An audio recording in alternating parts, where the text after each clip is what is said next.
Good morning, everyone. Welcome back to another eventful week here in Washington, D.C. First on the top of the agenda, I just want to congratulate Nancy Pelosi this morning in celebration of Women's History Month. She gave over her speaker's gavel to the Smithsonian Institute, Museum of History. Remarkable achievement in America, the first woman to achieve the position of Speaker in the history of the United States.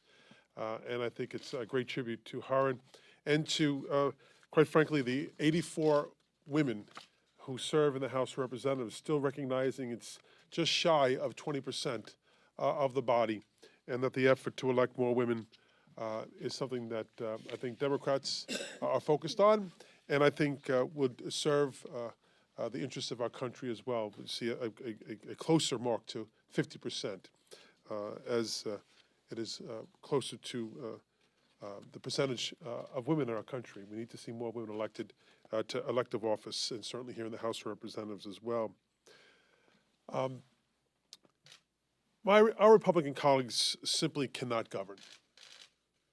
Whether it is on the issue of refusing to act on gun violence, and we've heard that the Senate may very well be giving up now on any attempt to move gun legislation through the Senate. Certainly here in the House, there has never been an initiative to move anything on guns here by Speaker Ryan. On DACA, the same thing. The fifth deadline has come and gone. The reprieve by the courts has certainly helped those who are in DACA right now, but gives no guarantee of assurance for them. And then there's also the issue of the omnibus and critical funding and the priorities that we face in this nation.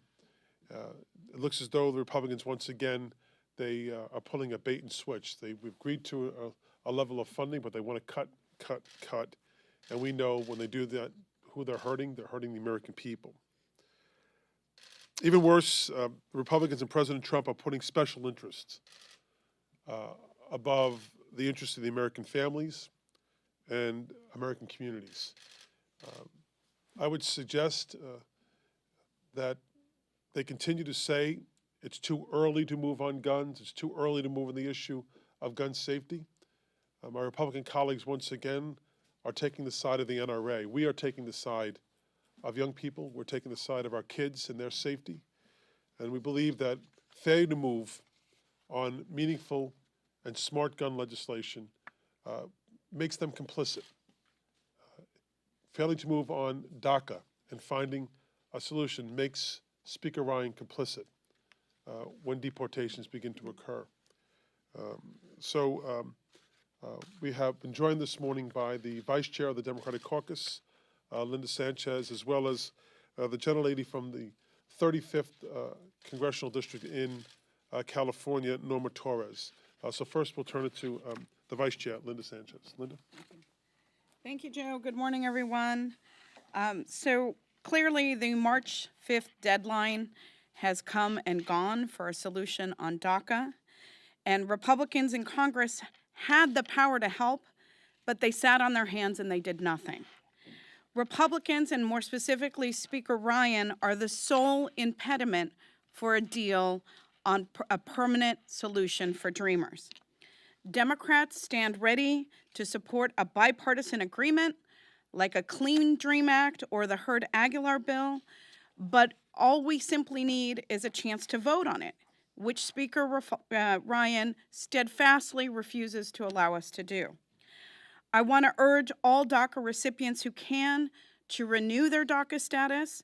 The courts have given Dreamers a little more time to renew their status, and I hope that everyone who is eligible will seize the opportunity to do so. But it is not a permanent solution. Only legislation can provide that. And once again, I'm calling on Speaker Ryan to stand up and do the right thing for America. I also want to just add a couple of things about the Republican tax scam. Now that the law is finally being implemented, the American people are seeing the law for exactly what it is, a giveaway to big corporations and the very wealthy in this country. The USA Today editorial board summed it up well. And I'm quoting from their editorial. The tax bill was sold as a way to create jobs and to boost a stagnant wages. So far, at least, corporations have been showing more concern about shareholders than about employees or the economy as a whole. I hate to say this, but we told you so. Everyone understands that Republicans are mortgaging the future of hardworking Americans to pay for this $2.3 trillion tax cut that benefits mostly the rich. It certainly isn't the better way that the Republicans have promised. It's not a simpler way for individuals to file their taxes. It's more complex. And the benefits just don't go to the people who were promised the benefits, which was middle income and middle class Americans. And with that, I will turn over to my colleague from California, Norma Torres. Thank you, Linda and Joe Crawley, for putting this conference together once again. As we are aware, this week marks the 6 months since President Trump terminated deferred action for childhood arrivals, also known as DACA. And as Congress continues to fail to act, thousands of American dreamers will lose their DACA protections.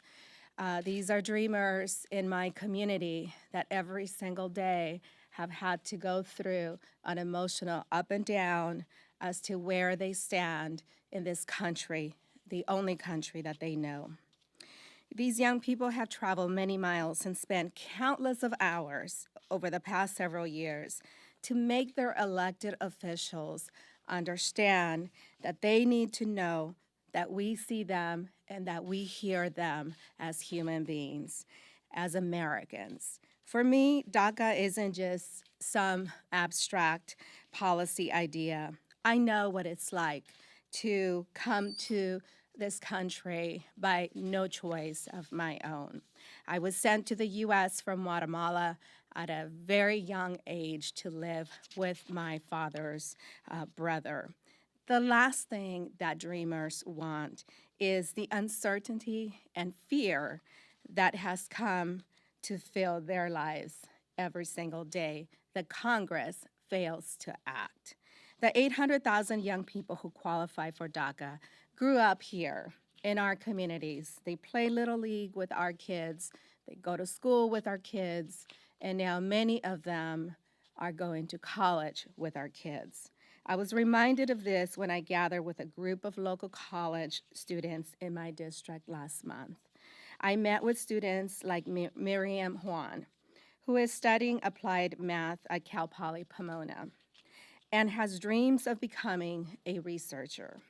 She was set to graduate this year, but hit with the losses of uncertainty, she was set back like many of our other dreamers. These are real consequences for real-life Americans because of the lack of permanent solutions to this crisis. It is not just dreamers who care about DACA. It is not just advocates. It's all of us who have ever met a dreamer and stood with them and will continue to stand with them. All of us who have gotten to know dreamers in our communities. It's all of us who still believe in the American dream, and we value them. Thank you. Thank you, Norma. Thank you, Linda. And with that, we'll open up to questions. Yes. My question is actually for Congresswoman Sanchez. I just wanted to get your reaction to the announcement by the Justice Department that plan to sue the state of California, and what's your reactions to the DOJ's claims that some of the sanctuary policies in California put the communities and their agents in danger? I think California is well within its rights to have their policy regarding sanctuary cities, and I'm very confident that the court will uphold the state of California's position. Yes. Congresswoman, last night's Texas primary showed a strong turnout in terms of people supporting specifically female candidates. If you have any reaction to that. We are seeing an enthusiasm among Democrats, and we are seeing more women run for office, which I think is tremendous. And I think that enthusiasm will carry over into the general elections. still being among the less than 20% of the members of the body of the House of Representatives, we desperately need parity. We need more women to run. I think this is a good sign for what is to come, and hopefully we will reach that point within our years in service here where we can say we saw it go to 50% elected women at the federal level. Do you want to add to that, Nola? Yeah, anytime that we can elect more women, that Republican or Democratic women, I'm always excited. But to see the two female Latinas come forward in the state of Texas and win their Democratic primary, it's more exciting than any other time, specifically as we're talking about dreamers and the issues in front of us. I think that they understand more than anyone what's at stake here with our young people. Yep. Recent polls have showed the race between Dan Lipinski and Marie Newman narrowing a lot. Ahead of the March 20th primary, do you support Lipinski, and do you think DCCC should endorse its incumbent? I've contributed to Dan Lipinski's campaign. I support Dan. Look, I think in the end, we're going to have the opportunity to elect Democrat out of that seat. We should focus on that, and I think Democrats really are focused on winning back the House of Representatives. Getting through these primaries, but at the end, it's about winning back the House, and I think that's what we should be focused on and dedicated to. So you don't think DCCC needs to endorse incumbents? I think the DCCC needs to focus on winning back the House of Representatives, and that's what they're going to be doing. And whether it's in Illinois or Texas, California, New York, New Jersey, and elsewhere, we are solely focused, the Democratic Caucus is solely focused on winning back the House of Representatives. Mike? How would you gauge the appetite right now for forcing provisions on DACA or guns on the omnibus? You don't have a lot of tools to bring things to the floor, and you're lamenting a lack of inaction on these things, but you're running out of must-pass bills. The omnibus is coming up. Of course, Leader Pelosi had protested the last budget deal and opposed it because of the lack of a commitment on DACA. Is there any appetite to do that now? Look, I think that the Republicans, once again, as I said before, it's a classic bait and switch. They agreed to numbers, and now the House Freedom Caucus is complaining to their leadership about the spending. It's really, quite frankly, as I look at it, sorry? It's ironic. It's ironic. Tax bill. You know, you look at the spending that the spending spree they went on prior to the Christmas Hanukkah break, passing one of the biggest tax cuts in the history of the United States that benefited overwhelmingly the top 1% in our country. 83% of the benefits went to the top 1%. 17% went to working class men and women and middle class families in our country. And they then compounded that by passing on an additional $360 billion over the next 2 years on our nation's debt. Adding up the interest, as Linda has said before, 2.3, add another $3 billion on, it's close to $2.6, $2.7 trillion that they have spent over the last few months. And now they're waking up with a headache. And they're crocodile tears about the state of our nation's debt when they've actually just contributed an additional almost $3 trillion to that. It's really very, very insincere. Those tears and their concerns about the nation's debt when they contributed to it so mightily. And so I do think that if they need Democratic votes, that the spending package itself would be more reflective of the Democratic Caucus and our vision for America. Whether or not we can do that with guns or with DACA, those seem to have been much more difficult in terms of moving Republicans. They seem steadfast. But that's something that Democrats are talking about ourselves right now within our leadership, and we'll see where things lead. So there is a possibility that you would... Look, I think the issue of gun safety and gun violence in our country is something that I think has reached a pinnacle. And we see young people who are energized now more than ever. We see what this is doing to high school students who are taking into their own hands their own safety. I've never seen anything like this before. And so we have stood and we continue to stand by the side of our children, wanting to provide that safety for them. We think of the home, we think of houses of worship, we think of hospitals, and we think of schools as places where we can be safe. And yet today, young people don't feel safe in their own schools, in their high schools or in their grammar schools. And it's incumbent upon Congress to take the steps necessary to ensure their safety as best we can.